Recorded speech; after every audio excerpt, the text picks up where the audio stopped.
Bismillahirrahmanirrahim. Assalamu alaikum, second year. How are you? I hope you will be fine.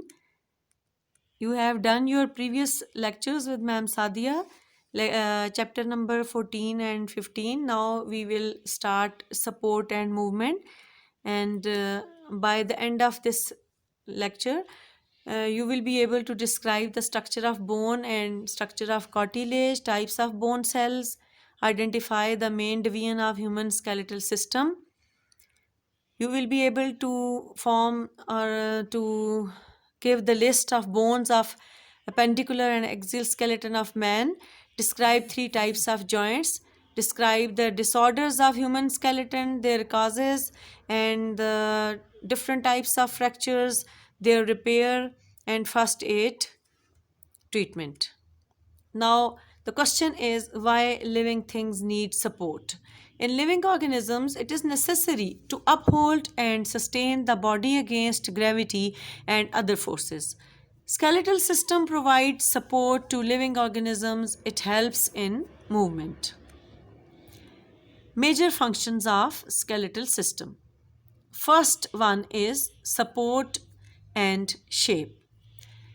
It supports soft tissues and serve as attachment site for most muscles and provide shape to the body. Second is protection. Protect critical internal organs like brain, lungs, and heart. Movement. Skeletal muscles attached to the bones help in moving the body. Mineral homeostasis. Bones serve as store for calcium, phosphorus, sodium, and potassium.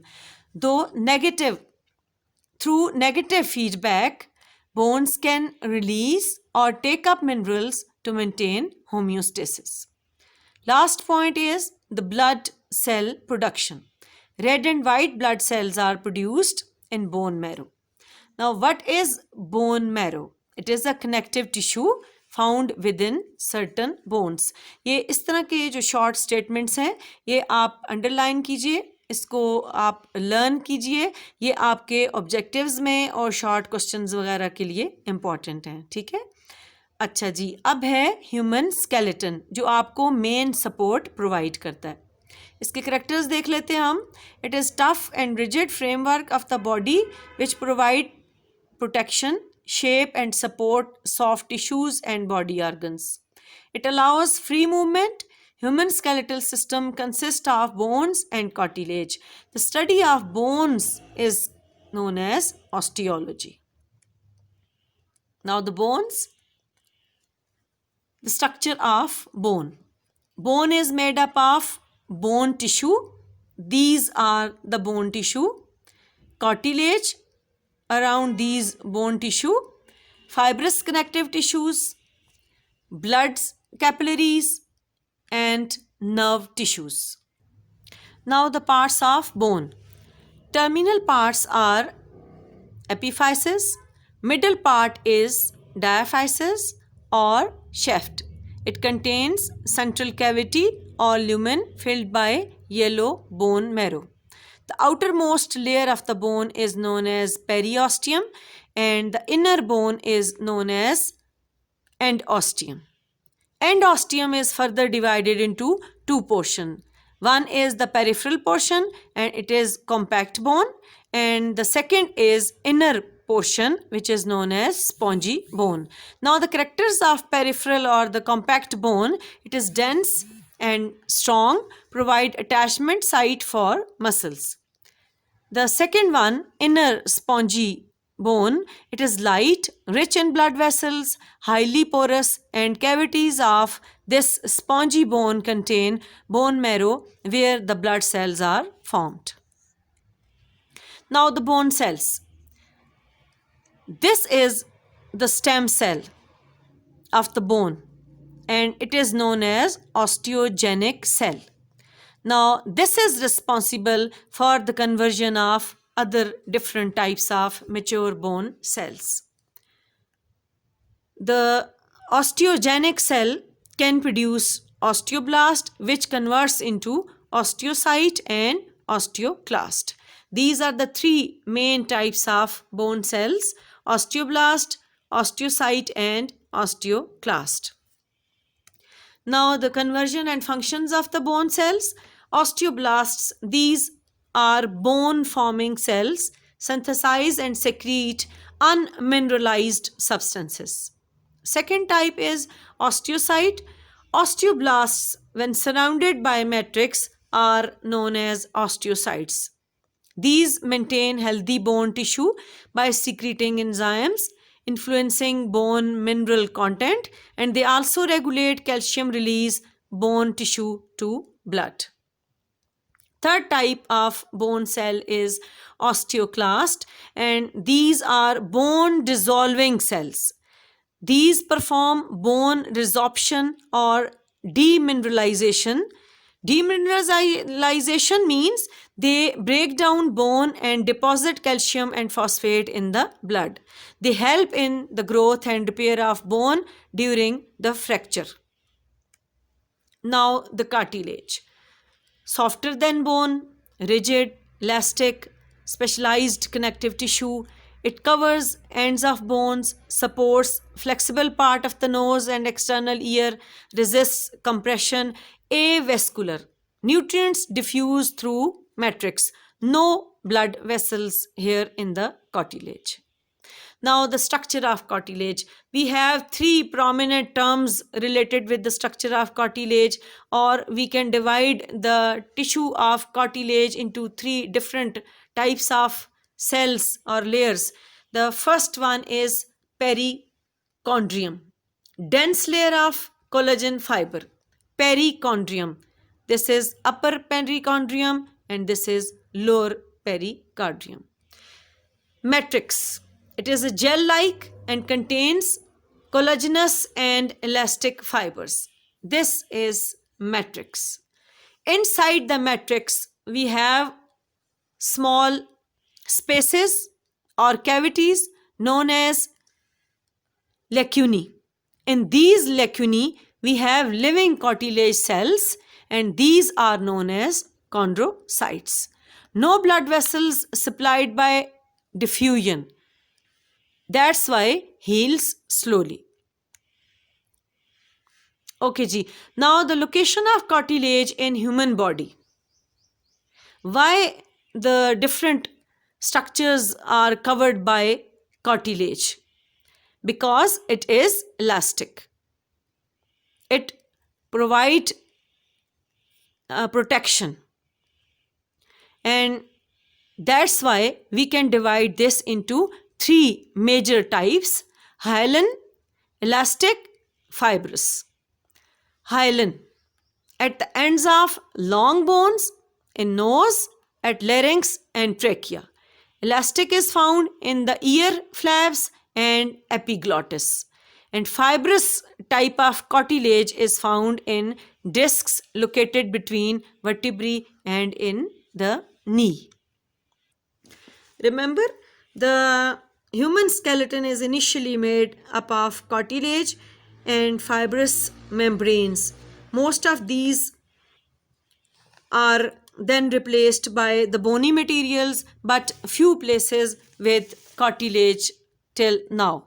And these few places are here in the figure: cartilage in the external ear, cartilage in the nose, articular cartilage of different joints. You can see here in the blue areas shaded by blue color. Okay? Cartilage in the intervertebral discs. Costal cartilage. This costal cartilage is present in the rib cage. It is the attachment point of ribs with the sternum. Then the pubic symphysis, and in the knee and in metatarsals and tarsals. Now the comparison of bone and cartilage. First, the collagen. Collagen is densely packed in bone and loosely packed in cartilage.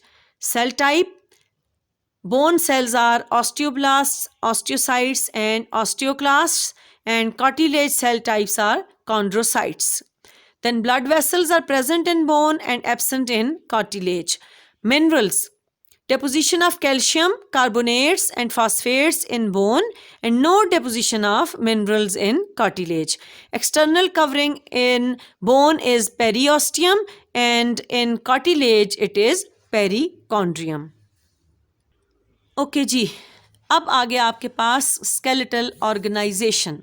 आपका skeleton कितने portions में divided है, उसकी क्या organization है.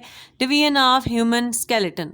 Total आपके पास bones हैं 206, and you can divide your skeleton into 2 major categories. One is the axial skeleton and the other is appendicular skeleton. Axial skeleton को फर्दर आप डिवाइड करते हैं डिफरेंट पोर्शंस में, और अपेंडिकुलर स्केलेटन को भी आप डिवाइड करते हैं डिफरेंट पोर्शंस में. तो वन बाय वन हम इनको आप डिस्कस करते हैं. फर्स्ट है आपके पास axial skeleton. It consist of bones that support organs of the head, neck and trunk. So these are skull, hyoid, vertebral column and thoracic cage or the rib cage. Skull में आपके पास आ जाता है cranium. Cranium वो box जिसके अंदर आपका brain है और आपके फेशियल बोन्स आ जाती हैं. और थोरेसिक केज में आपके पास रिब्स आ जाती हैं plus sternum. Skull. Head contains 29 bones and these are into 4 divisions. Cranial bones are 8, facial bones are 14, ear ossicles और ear bones are 6 and hyoid bone is single. ये बेटा आपको लर्न करना है, ठीक है, और इसमें आपने गड़बड़ नहीं करनी, नंबर को चेंज नहीं करना, वरना आपका पूरा क्वेश्चन रॉन्ग हो जाएगा. ठीक है, एज इट इज़ आपको इसको याद रखना है. अच्छा जी, क्रेनियम जो आपका है वो कैसे डिवाइडेड है, वो आपके पास हैं फ्रंटल बोन फोरहेड की, 2 पैराइटल बोन्स हैं टॉप ऑफ द स्कल बनाती हैं, फिर ऑक्सीपिटल बोन है back of the skull, 2 temporal bones हैं side of skull near ears. ठीक है, sphenoid bone base of the cranium, और एथमॉइड बोन है आपके पास roof of the nasal cavity. ये आपके पास व्यूज़ आ गए. अभी जो हमने बोन्स के नाम देखे हैं तो हम यहाँ से देख लेते हैं. ये आपके पास आ गई फ्रंटल बोन. ठीक है, स्फिनॉइड बोन आप ये देख सकते हैं, ये नज़र आ रही है आपको पर्पल शेड के साथ. एथमॉइड बोन आपकी ये आ गई. ठीक है, लैक्रिमल बोन आपकी ये आई ऑर्बिट के अंदर, नेजल बोन ये आपके नाक की. ठीक है, जाइगोमेटिक या फेशियल बोन्स आ गई, फिर आपके पास मैग्जिला आ गया और फिर मैंडिबल आ गया. अगर हम इस व्यू से देखें तो ये हमारे पास पैराइटल बोन. अच्छा जी, ये देखें ये आ गई आपके पास पैराइटल बोन. फिर आप देख सकते हैं ये टेम्पोरल बोन है आपके पास, फिर आपके पास ऑक्सीपिटल बोन आ गई, और फिर जाइगोमेटिक आ गया. ये आपके पास आ गई जी एक्सटर्नल ऑडिटरी मीटस. ठीक है, तो ये आपके पास डिफरेंट व्यूज़ आ गए आपके स्कल की बोन्स के. Next facial skeleton. Facial skeleton 6 paired bones and 2 unpaired bones. Maxillary bones, upper jaw, hard palate, palatine bone, hard palate and nasal cavity. Zygomatic bone, cheek bones, lacrimal bone, orbit of the I, nasal bone, bridge of the nose, vomer bone, nasal septum, nasal conchae and mandible. Figure में अगर हम देखें तो आपके पास total बनती हैं 14 facial bones हैं, और वन बाय वन हम देखते जाते हैं.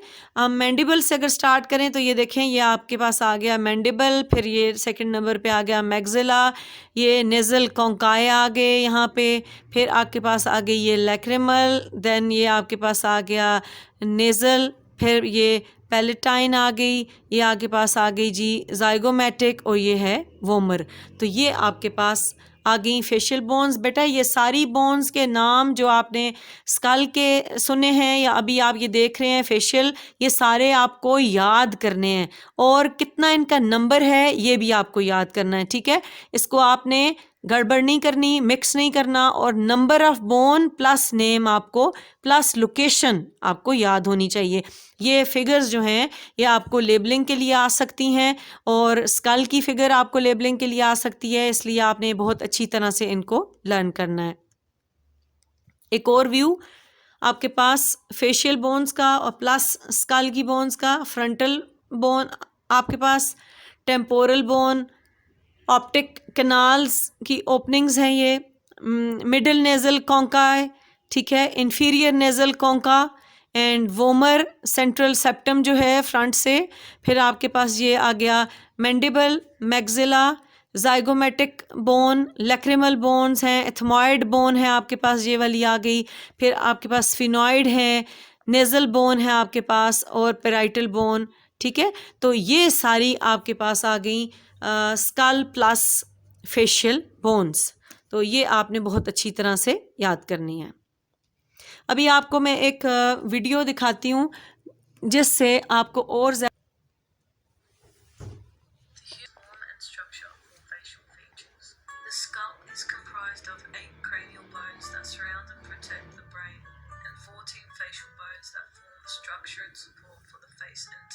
There are 8 cranial bones, 1 ethmoid bone, 1 frontal bone, 1 occipital bone, 2 parietal bones, 1 sphenoid bone, and 2 temporal bones. There are 14 facial bones, 2 inferior nasal conchae, 2 lacrimal bones, 1 mandible, 2 maxillae, 2 nasal bones, 2 palatine bones, 1 vomer, and 2 zygomatic bones. The skull bones are connected by joints known as sutures. Anterior perspective, lateral perspective, posterior perspective, superior perspective, inferior perspective, and internal perspective. Now the ear ossicles or ear bones, and these are 6 bones. Left and right incus, left and right malleus, left and right malleus, and stapes और stapes. Figure से आप ज़रा देखेंगे, ये है आपके पास Méliès, left and right दोनों years की, ठीक है। फिर ये आपके पास इंकस है, ये स्टेप्स और स्टेपीज है, और ये जो बड़ा सा स्ट्रक्चर आपको नज़र आ रहा है ये है ईयर ड्रम। तो ये 6 बोन्स हैं आपके पास जिनको हम ईयर ऑसिकल्स बोलते हैं। वर्टिब्रल कॉलम, वर्टिब्रल कॉलम की एक ख़ास शेप आपको नज़र आ रही है, और इस कर्वेचर की वजह से हम झुक सकते हैं, सीधे खड़े हो सकते हैं, हम बैकवर्ड मूवमेंट शो कर सकते हैं, हम राइट और लेफ़्ट को टर्न कर सकते हैं, और इन्हीं कर्वेचर की बेसिस पे हमारा वर्टिब्री का अरेंजमेंट है, और उसी बेसिस पे हमने अपने वर्टिब्रल कॉलम को डिफरेंट पोर्शंस में डिवाइड किया हुआ है। तो फर्स्ट आपके पास इसकी डिवीजन आती है cervical vertebrae, 7 in number, and they are present in the neck, includes atlas and axis. Thoracic vertebrae में आपके पास 12 वर्टिब्री हैं, और ये articulate with ribs. Lumbar vertebrae 5 vertebrae that make up the small of the back, ठीक है। Then sacrum 5 vertebrae that fuse in early adulthood part of the pelvis, and coxae हैं 4, ये fused हैं। तो ये आपके पास आ गए, फर्स्ट डिवीजन आ गई आपके पास सर्वाइकल कर्वेचर, सर्वाइकल वर्टिब्री के साथ बना हुआ, ठीक है। देन आपके पास है थोरेसिक कर्वेचर, ये देखिए ये यूं करके कर्व आ रहा है आपके पास, और ये अरेंज हैं आपकी रिब्स के साथ। फिर आप नीचे आ जाइए, और ये आपके पास है लंबर कर्वेचर, ठीक है, इसको हम लंबर पोर्शन बोलते हैं।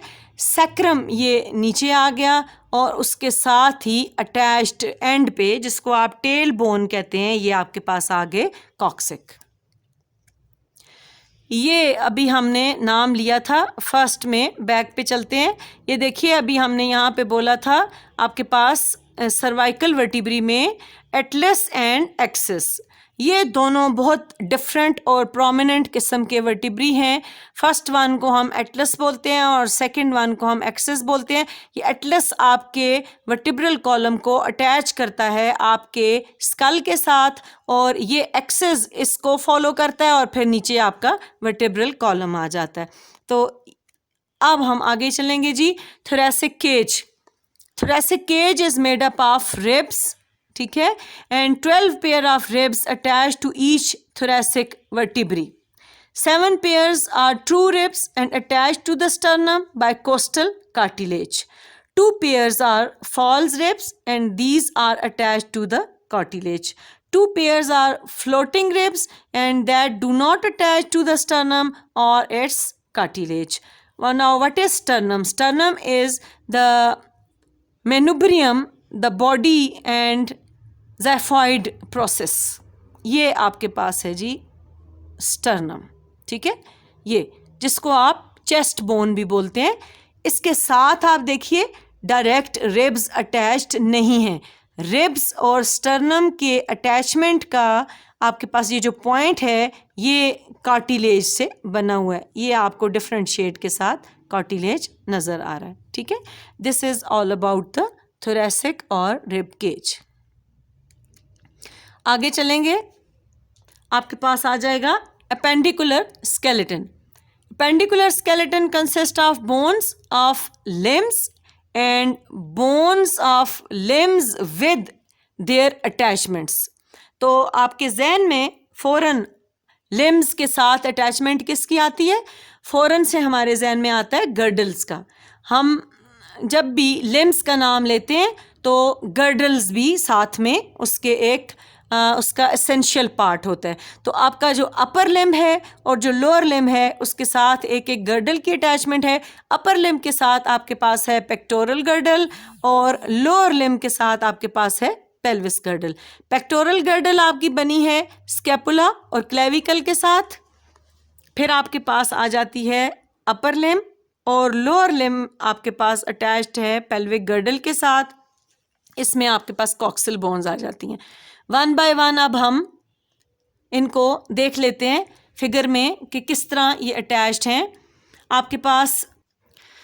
अच्छा जी, अब आप यहाँ देखिए, ये है आपका forelimb. Forelimb is made up of humerus, ulna and radius, ठीक है।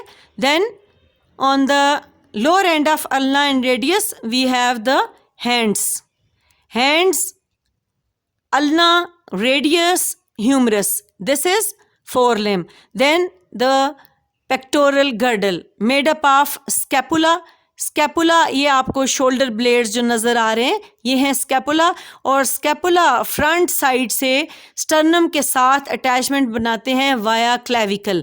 लेफ्ट एंड राइट क्लेविकल ये स्कैपुला से अटैच्ड होती हैं वाया दिस साइनोवियल जॉइंट, ये आपका जो शोल्डर जॉइंट है, और फ्रंट से ये स्टर्नम के साथ अटैच होती हैं, इनको हम बोलते हैं क्लेविकल्स, ठीक है।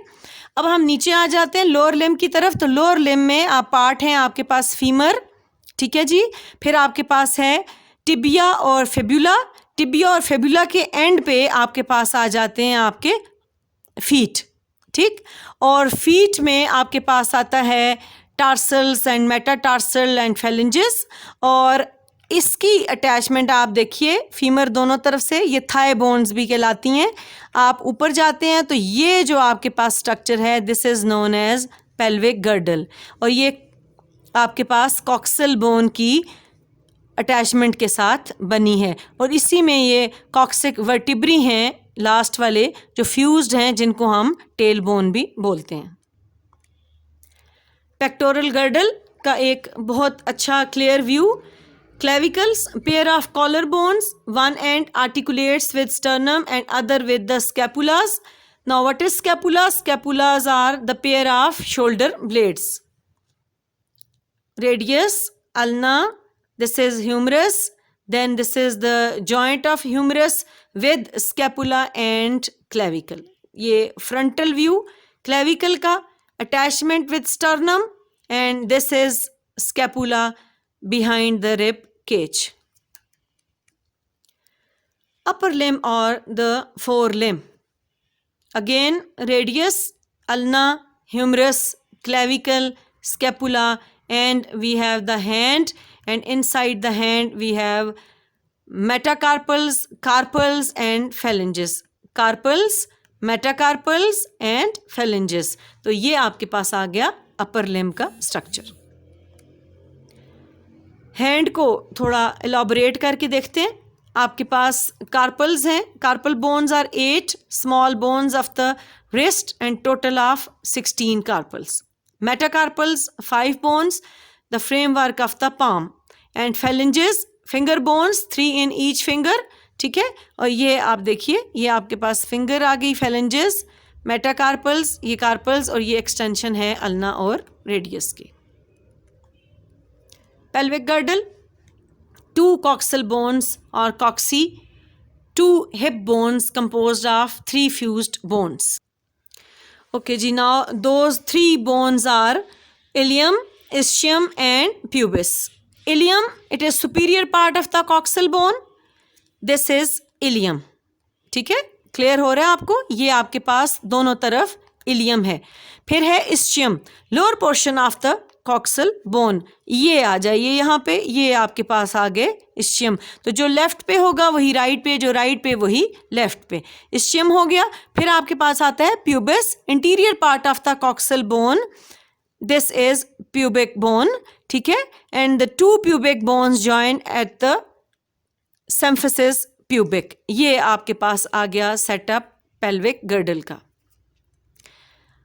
Okay, now the lower limb. First, the big bone, the large bone, long bone, and this is femur, which is also known as thigh bone. ठीक है, longest bone है आपकी body की। Patella, kneecap और extensions हैं आगे आपके पास tibia and fibula की। Then we have the foot with tarsals, metatarsals and phalanges. This is foot with tarsal bones, with metatarsals and with phalanges, and it is on the lower edge of the tibia and fibula. Joints or articulations. Joint is where 2 bones or bone and cartilage come together. It can be movable or fixed. The study of structure of function of joint is called arthrology. Okay ji, now the 3 bones, ilium, ischium and pubis. Look at here, this is ilium. This is ilium. Here it is ilium. It is superior part of the coxal bone. Now ischium. Here this is ischium. Here this is ischium. Interior part of the coxal bone, and the pubis. This is pubic bone, and this is the interior part of the coxal bone, and two pubic bones join at the symphysis pubis. ठीक है, क्या था? Ilium, फिर आपके पास आ गई ischium, lowest portion, और फिर ये आपके पास आ गई प्यूबिस। तो ये 3 बोन्स हैं जो लेफ्ट एंड राइट मिलके आपके पास पेल्विक गर्डल बनाती हैं। Lower limb with longest bone, thigh bone और फीमर, ठीक है। पेटेला आपके पास है नी कैप, और नीचे आप आ जाएं तो टिबिया और फेबुला, और इनकी लोअर एंड पे आपके पास ये जो स्ट्रक्चर आती है, this is known as foot. तो फुट में आपके पास टार्सल्स हैं, मेटाटार्सल्स हैं और फेलेंजेस हैं। इसी को अगर हम थोड़ा सा एलॉबरेट करके देखते हैं तो ये आपके पास 7 small bones in the ankle आ जाती हैं, इनको हम टार्सल बोन्स बोलते हैं। फिर आपके पास आ जाती हैं मेटाटार्सल्स, ठीक है, और मेटाटार्सल्स जो हैं उसके बाद ये इलोंगेटेड बोन्स हैं, और इनके बाद आपके पास आ जाती हैं फेलेंजेस। मेटाटार्सल्स आपके फुट का मेन इलोंगेटेड पोर्शन बनाती हैं या आर्च बनाती हैं आपके फुट का, ठीक है। तो ये आपके पास सारा सेटअप है अपेंडिकुलर और इस सारे एक्सियल स्केलेटन का। यहाँ पे हम इसको स्टॉप करते हैं और फिर हम आगे चलेंगे जॉइंट्स की तरफ। जी, नाउ जॉइंट्स और articulation. Joint is where 2 bones or bone and cartilage come together. It can be movable or fixed. The study of structure and function of joints is called arthrology. And classification based upon amount of movement allowed by them. जितना कोई joint allow करता है movement को, उस हिसाब से हमने उनको डिवाइड किया है. Now the classification of joint on the basis of amount of movement allowed by them. 3 आपके पास क्लासेस आती हैं या कैटेगरीज हैं जॉइंट्स की. फाइब्रस जॉइंट्स हैं, कार्टिलेजिनस जॉइंट्स हैं और साइनोवियल जॉइंट्स हैं. फाइब्रस जॉइंट्स इमूवेबल हैं, ठीक है. Cartilaginous joints slightly movable and synovial joints freely movable. Now the fibrous joints. Bones directly connected to each other by fibrous connective tissue.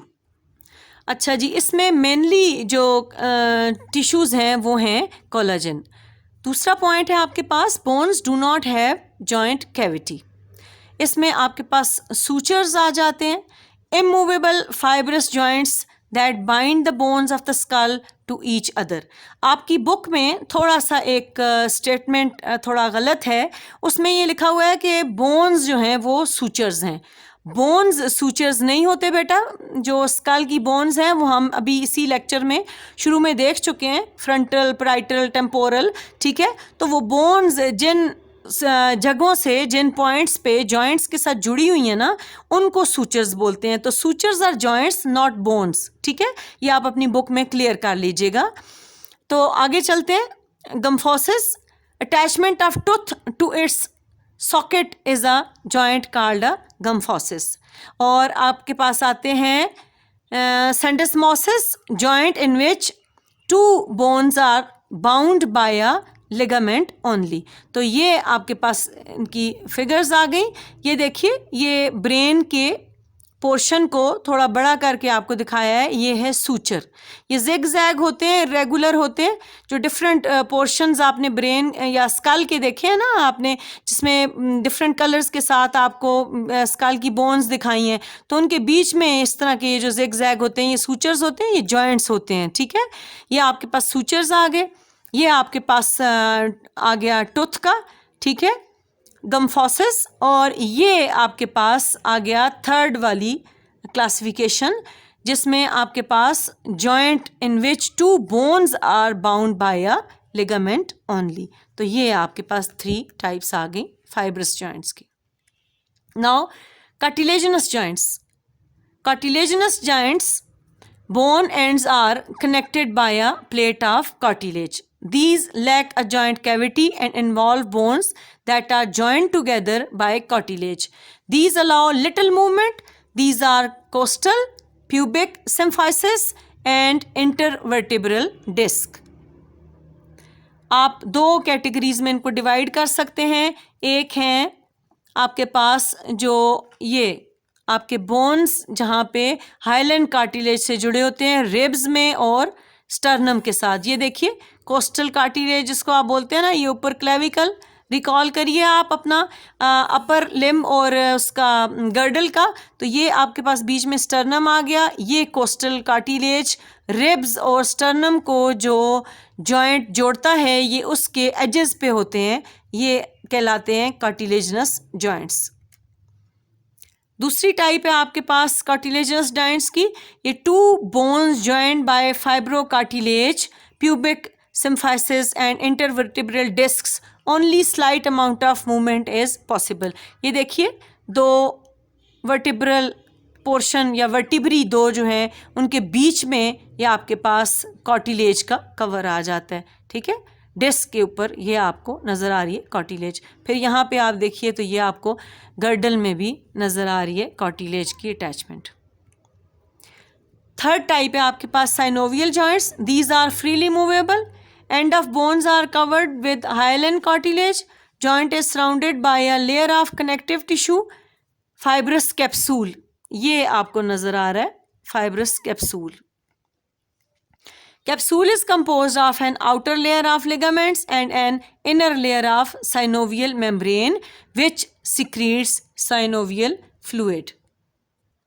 These are the few examples of synovial joints. These are hinge joints, pivot joint, ball and socket and gliding joints. ये आपके पास human skeleton की different portions नज़र आ रहे हैं जहाँ पे different types of synovial joints present हैं जो भी आपकी जगह इजीली मूव कर सकती हैं, ठीक है, क्योंकि ये मोटाइल होते हैं। Now disorders of skeleton. Sometimes our skeleton system becomes weak and result in deformation. Deformation means disorder.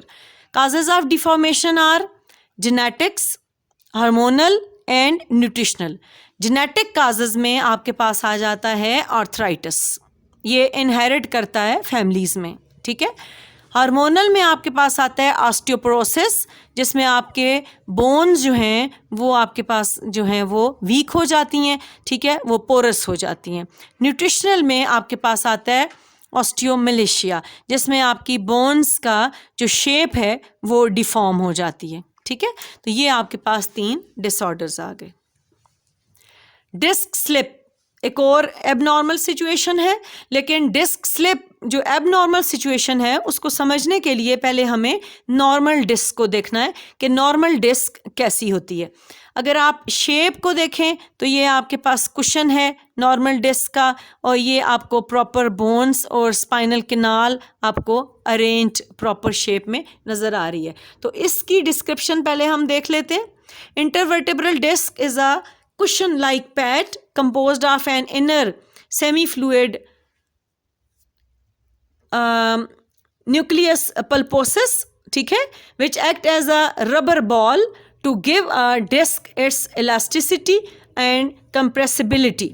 Annulus fibrosus, strong outer ring of the fibrocartilage which holds together successive vertebrae. Disc act as a shock absorber. Sudden trauma में result in herniation. ये आपके पास है normal situation जिसमें cartilage का cover है, बाकी सारा material अपना सही शेप में आपको नज़र आ रहा है, ठीक है।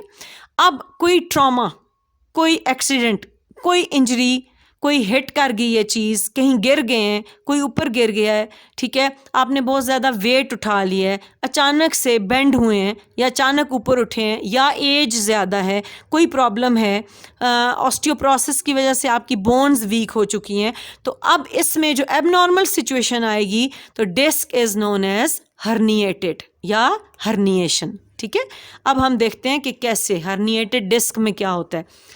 रप्चर ऑफ एनुलस फाइब्रोसिस, ये देखिए ये आपको एबनॉर्मल सिचुएशन नज़र आ रही है, रप्चर हो चुकी है आपकी डिस्क की covering. Followed by the protrusion of spongy nucleus pulposus. If protrusion presses on spinal nerves or spinal cord it generates pain, ठीक है। डिस्ट्रक्शन ऑफ नर्वस स्ट्रक्चर, ये देखिए यहाँ से मटेरियल इस के रप्चर होने की वजह से बाहर आ गया है, बाहर नर्व्स हैं, ऑब्वियसली ये जब यहाँ से मटेरियल बाहर आएगा और इस नर्व को प्रेस करेगा तो आपके पास फिर प्रॉब्लम होगी, ये पेन करेगा, और जहाँ जहाँ से ये नर्व पास हो रही है वहाँ पे ये एबनॉर्मल सिचुएशन क्रिएट करेगा। तो this ruptured disc is known as herniated, ये एबनॉर्मल सिचुएशन है। दोबारा थोड़ा सा हम वापस जाते हैं, ये देखिए ये आपके पास नॉर्मल डिस्क है। अब इसकी वॉल्स में कहीं पे भी कोई एबनॉर्मेलिटी आ गई है तो वो आपके पास ये आ गई हर्निएटेड डिस्क। नेक्स्ट आपके पास आता है spondylosis, immobility and fusion of vertebral joint. Cervical spondylosis result from chronic cervical degeneration with herniation of disc and aging. Herniation reason हो सकता है या फिर एजिंग की वजह से प्रॉब्लम आ सकती है स्पॉन्डिलाइसिस। शैटिक पेन होता है ना लोगों को, ठीक है, हिप बोन से स्टार्ट होता है और नीचे पाँव की एड़ी तक जा रहा होता है, पूरी टांग में दर्द हो रहता है, शैटिका बोलते हैं इसको, ठीक है। और ज़्यादातर लेमैन लैंग्वेज में लोग शटिका भी बोलते हैं, ठीक है ना। तो ये क्या है, it refers to pain, weakness, numbness and tingling in the leg caused by injury to or pressure on the sciatic nerve. Common causes are slipped disc, pelvic injury, fracture and tumors. ये आपके पास reasons हैं कि sciatic nerve जब press होती है तो sciatica pen की जो सिचुएशन है वो आपके पास आ जाती है। आर्थराइटिस, इन्फ्लेमेटरी और degenerative disease of joints. Joints में आपको पेन होता है बहुत ज़्यादा, इन्फ्लेमेशन फील होती है, हॉट हो जाते हैं, ठीक है, रेडनेस भी समटाइम्स आ जाती है, स्वेलिंग हो जाती है। सिम्टम्स हैं आपके पास, देखें, पेन है, क्रीकिंग साउंड्स ऑफ जॉइंट है, difficulty in getting up from chair, walking up and down the stairs, और आप हाथों को मोड़ नहीं सकते, कोई चीज़ नहीं उठा सकते, ठीक है, टर्न नहीं कर सकते, आपको लिखने में, चीज़ों को उठाने में डिफ़िकल्टी फील होती है। अब आर्थराइटिस में आपके पास डिफरेंट टाइप्स हैं। फर्स्ट है आपके पास osteoarthritis. Articular cartilage soften and degenerate, mostly affect hips, knee and intervertebral disc. Second, gouty arthritis occur due to a metabolic disorder in which abnormal amount of uric acid is retained in blood and sodium urate crystals are deposited in the joints. Big toe is the mostly affected point of the gouty arthritis. आपको ऐसे feel होता है जैसे आपके पाँव के अंगूठे का जो जॉइंट है उसमें कोई चीज़ फंस गई है और वो ब्लॉक हो रहा है, वो मूव नहीं कर रहा, रेड हो जाता है, स्वेलिंग हो जाती है, डी शेप हो जाता है आपका पाँव। ये है gouty arthritis. Rheumatoid arthritis, a type of chronic arthritis, autoimmune disorder. आपका अपना इम्यून सिस्टम आपके जॉइंट को खाना शुरू कर देता है, उसको डैमेज करना शुरू कर देता है। Synovial membranes become inflamed, poly articular and symmetric joint involvement. Bone fractures, बहुत इम्पॉर्टेंट आपके पास एक छोटा सा टॉपिक है या आर्टिकल है कि यही बोन्स जिनको हम इतना स्ट्रॉन्ग समझते हैं और हम उन्हीं की बेसिस पे मूव करते हैं, वो हमें प्रोटेक्शन प्रोवाइड करती हैं, सपोर्ट करती हैं, हम भाग सकते हैं, बैठ सकते हैं, उठ सकते हैं। लेकिन वही बोन जब वीक हो जाती है या कोई और ट्रॉमा की वजह हो सकती है, कुछ भी वजह हो सकती है, वो जब टूट जाती है, मेडिकल की टर्म में broken bone is known as fracture. Despite remarkable strength, bones may break. ठीक है? During youth, most fractures result from trauma that may twist or break the bones, such as sports injuries, automobile accident, and falls. In old age, bones become thin and weak, and hence fractures occur more frequently. Types क्या हैं bones की? एक आपके पास closed fracture है bone का, एक आपके पास open fracture है और एक आपके पास कॉम्प्लिकेटेड फ्रैक्चर है। सिंपल या close fracture, skin is intact, ठीक। कंपाउंड और ओपन फ्रैक्चर, इसमें आपके पास bone ends penetrate the skin and form a wound, यानी बोन टूटती है और वो आपके मसल्स और स्किन को रप्चर करके बाहर आ जाती है, नज़र आती है। ये आपके पास सेकेंड टाइप है। Third type, complicated fracture, damage the adjacent organs. ये ना सिर्फ बोन टूटती है मसल को और आपके स्किन को डैमेज करती है, बल्कि इर्द गिर्द और भी अगर कोई बोन्स हैं या स्ट्रक्चर्स हैं तो उनको भी डैमेज करती है, तो ये आपके पास कॉम्प्लिकेटेड आ जाता है। रिपेयर कैसे करते हैं आप? इसमें आपके पास ट्रीटमेंट्स में एक तो रिडक्शन आ जाता है, क्लोज्ड और ओपन, और एक अलाइनमेंट आ जाती है, ठीक है, रीअलाइनमेंट आ जाती है। इस तरह ये 2-3 तरीके हैं जिससे आपके पास सर्जरी हो सकती है। आपको वैसे जो आपके पास फिजियोथेरेपिस्ट है वो उसको आपके रीअलाइनमेंट करके तो या प्लास्टर चढ़ा देते हैं, तो उससे आपकी ये जो फ्रैक्चर्स हैं ये रिपेयर हो जाते हैं। अच्छा जी, अंदर बोन के साथ क्या हो रहा है? अगर फ्रैक्चर हो गया और वो रिपेयर होना है तो उस प्रोसेस को क्या बोलते हैं? वो आपके पास 4 स्टेप्स में आता है। जो फर्स्ट स्टेप है that is hematoma formation. Hematoma formation. Then second step, fibrocartilaginous callus formation. Then third step, bony callus formation. And then bone remodeling. ठीक है? Now one by one, the steps of repair of fracture, hematoma or clot formation. What happens? Blood vessels in the bone itself and in surrounding areas are torn, resulting hemorrhage. Hematoma, Hematoma means a mass of clotted blood formed at the fracture site. Soon after, the bone cell deprived of food began to die and the tissue at the fracture site becomes swollen and hence painful. तो ये आपके पास है जी hematoma formation. ठीक है. Then next, callus formation. Soft callus begin to form in 3 to 4 weeks. Capillaries grow into the hematoma and clear up the debris.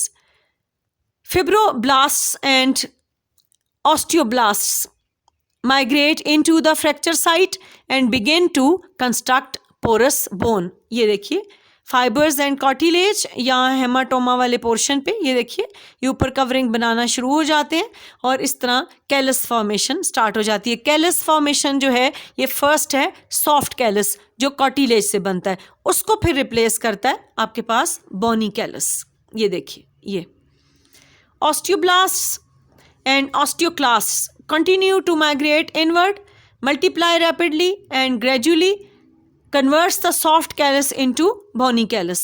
Bone formation begin 3 to 4 weeks after injury and continues until a firm bony union is formed within 2 to 3 months later.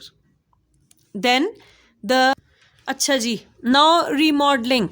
After several months, bony callus is remodeled by the removal excess material on the outside of the bone by osteoclasts.